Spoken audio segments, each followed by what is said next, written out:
Hello viewers, I am Ram Kamal with you.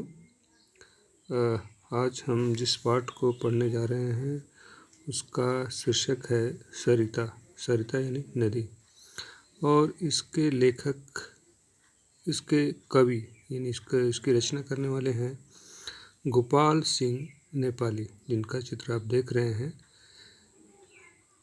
Champaran में जन्मे गोपाल सिंह नेपाली सन 1913 से 1963, यानी इनका जन्म 1913 में हुआ, मृत्यु 1963 में हुई। इनको प्रकृति से बहुत प्रेम था। इनकी रचनाओं में वह प्रकृति प्रेम स्पष्ट झलकता है। उमंग, पंछी, नीलिमा और सावन आदि इनकी प्रमुख रचनाएं हैं। अब चलते हैं, इस कविता में उन्होंने अपना प्रकृति का प्रेम दिखाया है और सरिता यानी नदी की महिमा का वर्णन किया है। यानी उसकी नदी से हमें नदी को देखकर हमें कैसा महसूस होता है या कवि को कैसा महसूस होता है, इसका वर्णन जो है अपने एहसास का वर्णन किया गया है कवि द्वारा। आगे देखते हैं।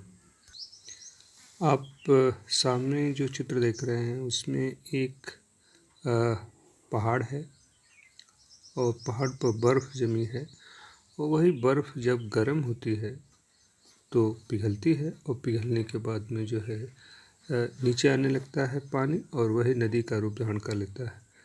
तो कवि जो है इस नदी को देख करके अपनी अनुभूतियों का वर्णन करते हैं।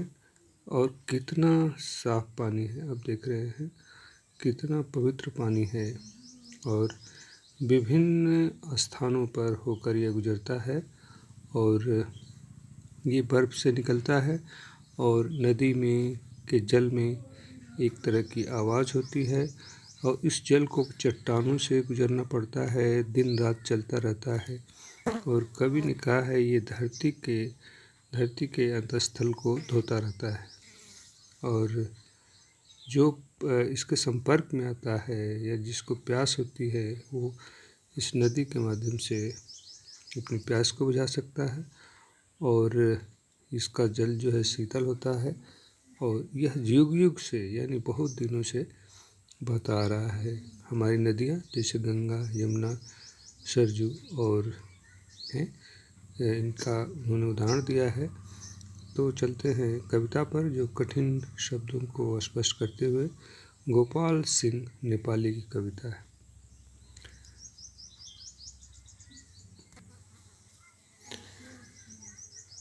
यह लघु सरिता का बहता जल, लघु छोटी सरिता नदी का जल बह रहा है। कितना शीतल, कितना निर्मल। शीतल ठंडा है, निर्मल साफ है। यह जल जो है शीतल कितना है, कितना साफ है।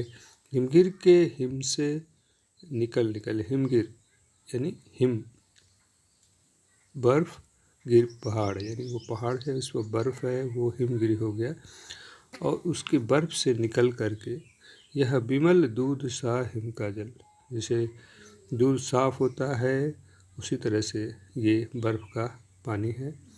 कर कर निनाद कल कल छल छल, निनाद यानी आवाज़, इस शब्द से हम परिचित हो चुके हैं पहले, दोबारा आया है निनाद आवाज़, और कल कल छल छल की आवाज़ करता है।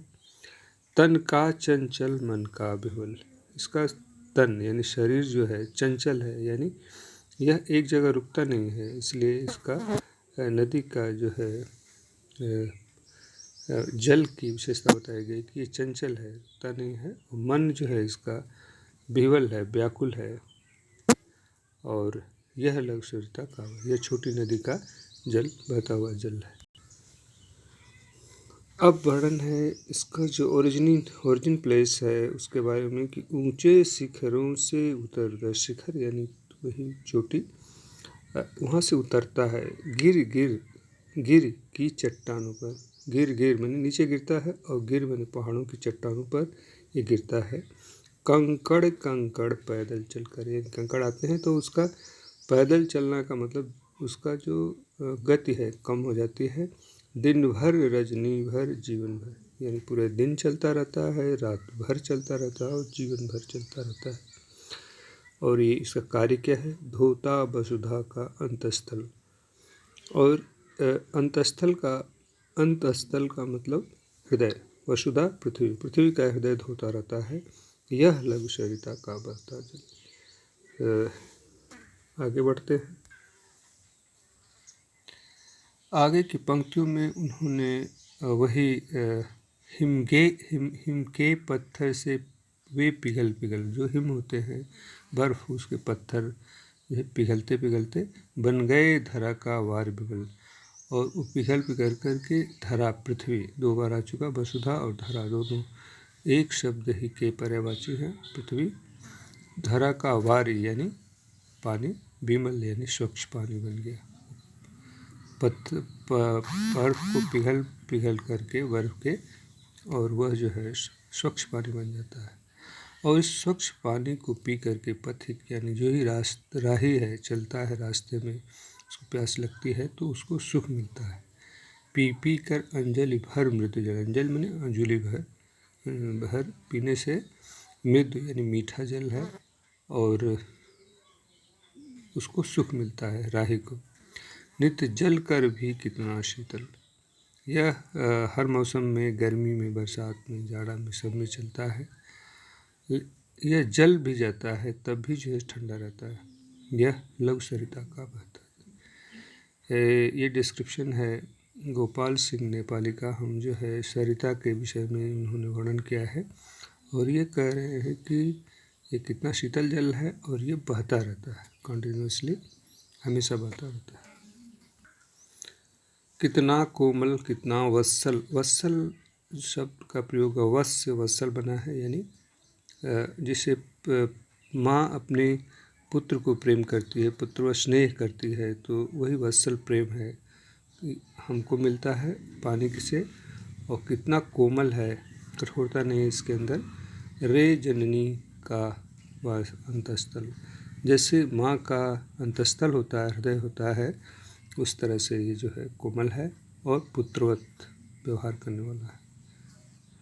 जिसका यह शीतल करुणा जल, यह मीठा जल जो है करुणा का जल है, लोगों को ऊपर दया किया जा रहा है नदी द्वारा, बहता रहता युग युग अविरल। अविरल माने लगातार, लगातार जो है हमेशा बहता रहता है, युगों से बहता आ रहा है, आदिकाल से।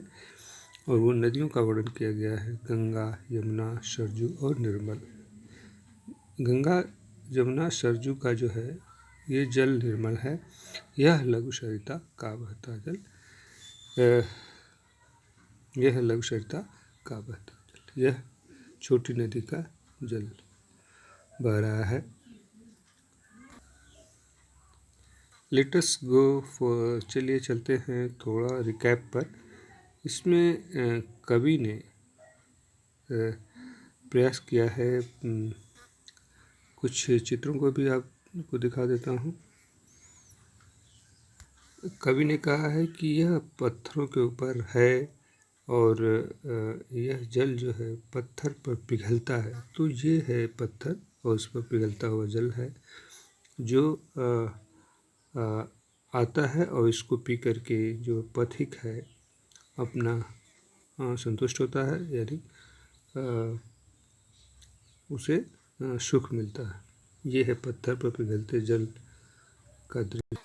ये नदी है जिसे आप देख रहे हैं, इस नदी का पानी जो है कितना शीतल है, कितना ये काम क्या करता है, धरती के अंतस्थल को जो है धोता रहता है और माँ जैसा है, जैसे पुत्रोत माँ व्यवहार करती है, उसी तरह से जल जो है हमारे साथ व्यवहार करता है, हमें जीवन देता है। ये चित्र है।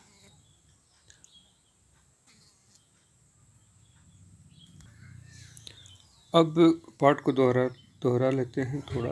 ये कवि कह रहे हैं कि यह छोटी नदी का जल है और कितना शीतल है, कितना निर्मल है, दूध सा है, और चलते समय यह आवाज़ करता है कल कल छल छल की, और यह चंचल है।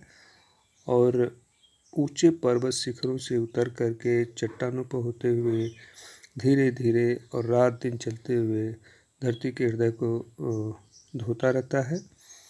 और इसके बाद कवि ने कहा है कि वो पत्थर पर पिघलता है और उससे जल बनता है, और बर्फ़ पत्थर पर पिघल करके जल बनता है, और उसको लोग पी करके संतुष्ट होते हैं, खुश होते हैं। उसके बाद जल की विशेषताओं को बताते हुए आगे कहते हैं कि कोमल है, वत्सल है, पुत्रों व्यवहार करने वाला, और ये युगों युगों से बह रहा है। तो ये है जल के महिमा का वर्णन। वास्तव में जल जो है हमारे जीवन के लिए अति आवश्यक है, और जल का संरक्षण भी आवश्यक है, इससे हमारा जीवन चलता है। ये रही कविता गोपाल सिंह नेपाली की। Thank you for being with me. Thank you very much.